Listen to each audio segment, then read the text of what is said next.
Hey guys, it's Ty and welcome back to my channel. So today I'm doing another recent reads, but let me tell you, I struggled with some of these books. I don't have anything that's rated higher than 3 stars, and honestly, a couple of these 3 stars, I think I was being a little generous because I barely remember what the heck the book was about. There is one book that I did enjoy, but I gave that no rating, but we'll get into all of that in a minute. So the 2 books that I want to start off and talk about are 2 books that I did a dedicated vlog for. So the first one is The Women Could Fly by Megan Giddings, and then the other one is The Marriage Act by John Mars. So these 2 books are part of my Which One Is Better series, but in that particular video, I decided to vlog and give my thoughts in real time. But for both of these books, they deal with societies that require people to get married. So for the Marriage Act in particular, people who are single or people who are recently divorced, they are basically penalized if they're not married or if they don't get remarried. They don't get all of the benefits that married couples get. And then some other things happen in this one, but I rated this one 3 stars. And then for The Women Could Fly, again, we're also dealing with a society where people are required to get married, but it's more focused on the women. And if women aren't married by a certain age, then they are monitored for being a witch.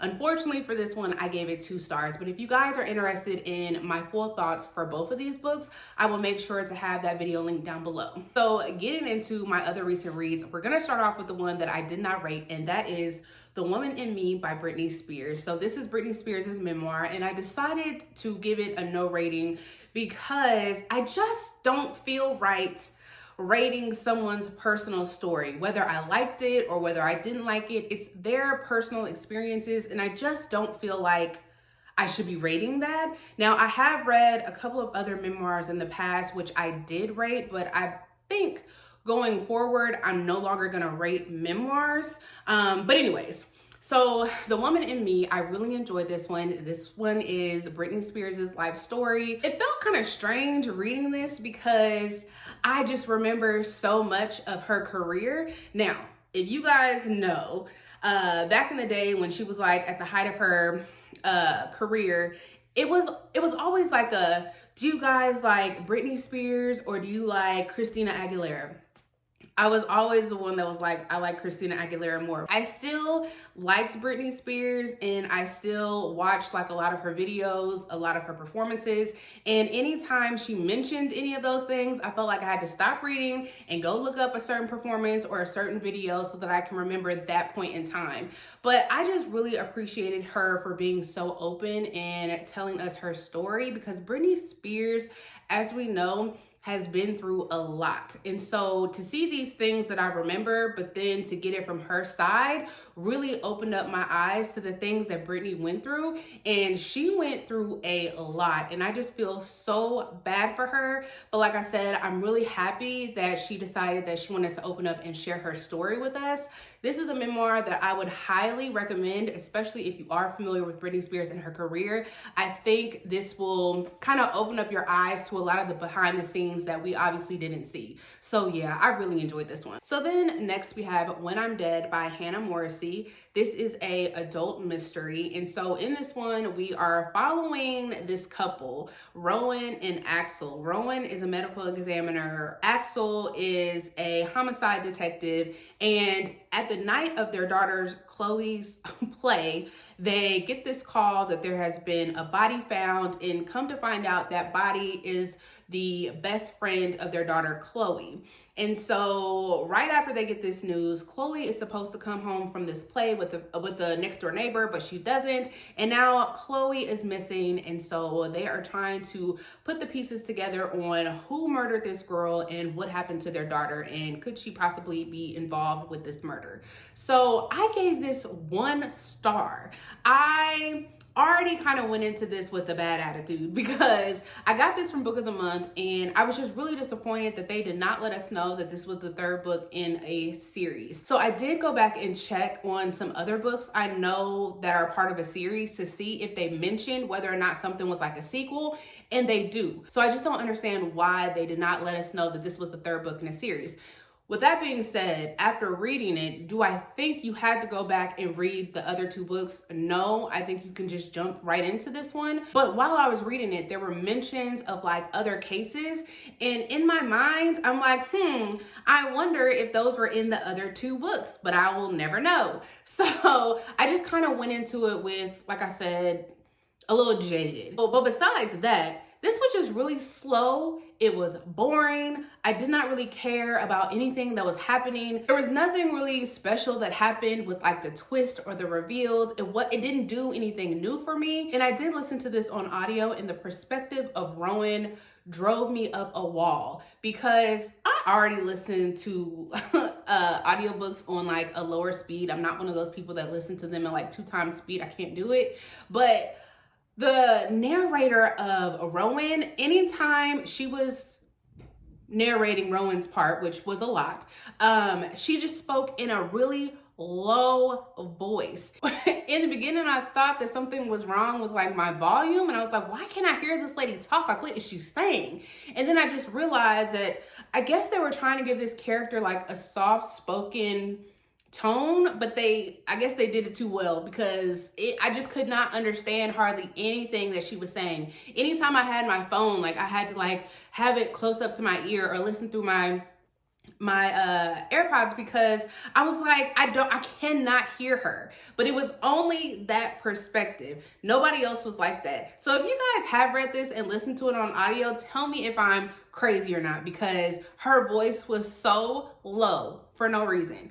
But yeah, I gave this 1 star. It just literally did nothing for me. I would have DNF'd it, but I read this at a time where I was traveling, so it was just something to listen to at the time because it was the only book that I had checked out and available. So yeah, I did not have a fun time with this one, and needless to say, I will not be going back to read books 1 or 2. So then we have Shadows of Self by Brandon Sanderson. This is the 2nd book in the Mistborn Era 2 series, so this is an adult fantasy. And this one just follows Wax and Wayne yet again, and they are trying to capture this assassin that is in their area. I can't really say more than that because I don't want to like spoil anything since this is the 2nd book, but I enjoyed this well enough. I gave this 3 stars. I said this with the first book that I read in this like part 2 series, but this just still is not grabbing my attention like Mistborn Era 1 was.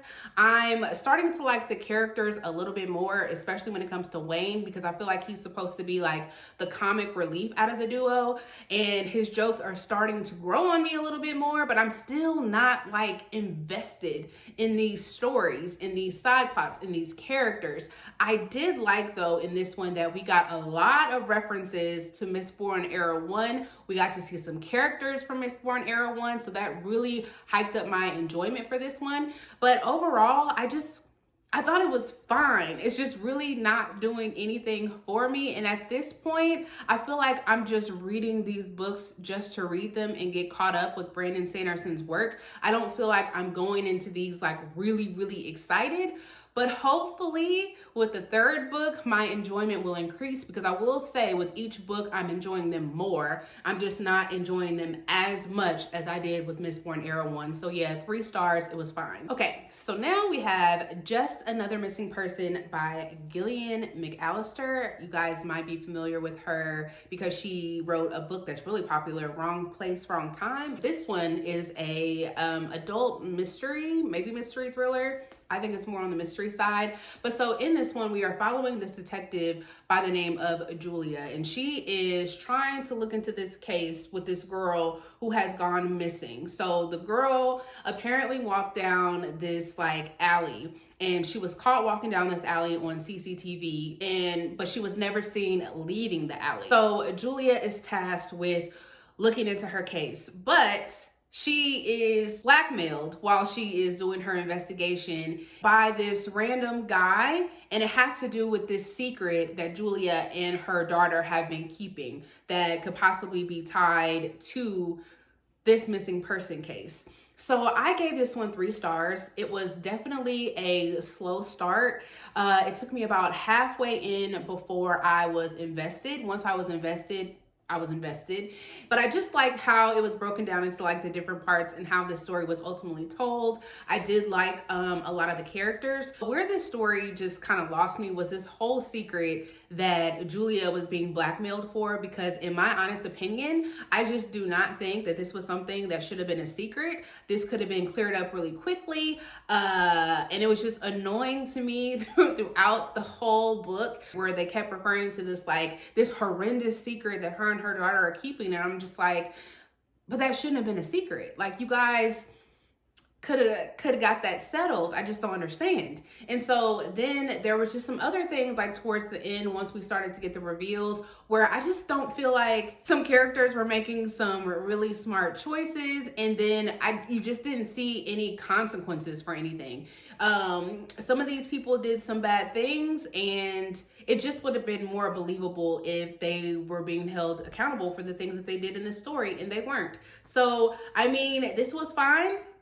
I would actually recommend this one. It didn't completely blow me away, but I did like the characters, and overall I did like the mystery. Just was not a fan of that secret that they were trying to keep. So then we have My Darling Girl by Jennifer McMahon. This is a adult mystery with like a little bit of horror in there, I would say. So I was unaware that Jennifer McMahon was coming out with another book this year. So when I saw that she was, I was really excited about this one. So in this one, we are following our main character, Allison, and she has been estranged from her mother, but she learns that her mother has stage 4 pancreatic cancer, and her mother has requested to stay with Allison to live out her final days. I think she is down to a few weeks that they gave her left to live. And so Allison is really hesitant to do it, but her husband's like, no, bring her in. So she decides to do that, and then she starts learning some things about her mother that's also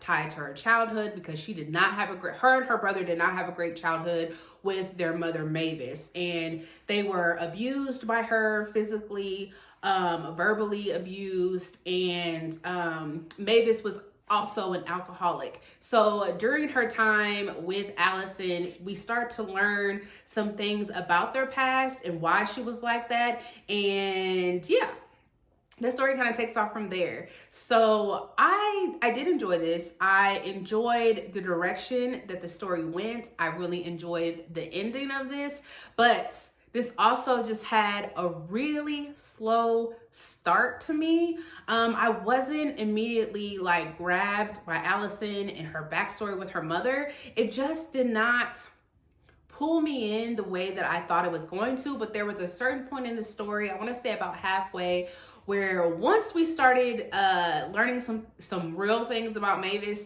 I was really invested in the story. And like I said, I really enjoyed the direction that it went. I've had a mixed bag with Jennifer McMahon. So this is only my 3rd book, but my favorite book by her was The Winter People. I still have to catch up on her backlog. And then last year, I read The Children on the Hill, which I also rated 3 stars. I just thought it was fine. And then this one, again, I rated this one 3 stars, and I just thought it was fine.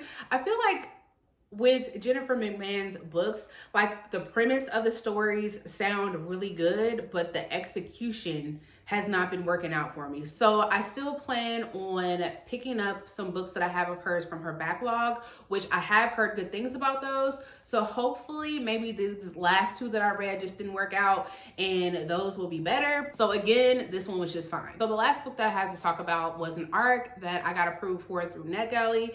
It is another adult mystery, and this is Only If You're Lucky by Stacey Willingham. And this does not come out until January 16th, I believe, of 2024. And this was also one of my most anticipated reads for 2024. So I'm gonna already tell you now, it was a bit of a letdown, especially because I've read 2 of her other books. So I read All the Dangerous Things, which I rated that one 5 stars because the ending was fantastic. And then the other one that I read was A Flicker in the Dark, which I gave 4 stars.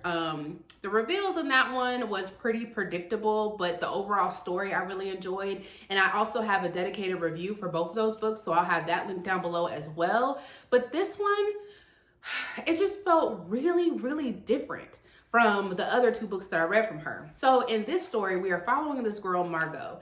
She goes to Rutledge College, I believe, in South Carolina, one of the Carolinas, and she gets roped in with this group of girls. So she ends up becoming roommates with this girl named Lucy, who was like the head girl, and then the other girls are Sloan and Nicole. And so while she's like living with them, we're starting to learn things about Margot in her past, and we learn right away that her best friend who was supposed to go to college with her died. And so over the course of the story, we slowly get information into what happened with that. But while she's living with these girls, they live right next to a fraternity, and a guy that used to live close to Margot, his name is Levi, he ends up dying. And so when he died, their roommate Lucy, the main girl, she goes missing. And so everyone's trying to figure out if Lucy is tied to this murder, and the police are asking the girls like, where did Lucy go? They're not really saying anything, and the story is just about them trying to find out what happened to Lucy and to Levi. So I gave this one 3 stars, and this was really focused on the characters. It was really focused on the relationship between Lucy and Margot. We were getting a lot of backstory about Margot and her friend Eliza, the one that had died before she got to college. But the thing about it is, I just did not really care too much about any of these characters. I know we are meant to, we are supposed to care about these friendships, but I just didn't feel anything for them. And I just felt like it was taking so long to get this information about Margot's friend Eliza that at a certain point I was just like, I don't really care. And then we have the book broken up with the before and after chapters, but like the after chapters, one, were like really short, and half the time they didn't give you like any information that was important or interesting. So anytime we went to the after chapters, I just kept feeling like it was taking me out of the story, and I don't feel like it really needed to be told that way. Like, we didn't need a before and after. Like, we could have just tell the story. So now that I'm thinking about it, I'm really not sure why I gave it 3 stars. It wasn't necessarily boring, it was just slow, but I did like some of the reveals that we got at the end. I feel like Stacey Willingham is really good at ending her books. Some of the reveals I kind of could guess, some of them I didn't. But yeah, I thought this was just a bit of a disappointment because I was so excited because I really enjoyed her other 2 books. And for some reason, I just could not connect with this book or the characters.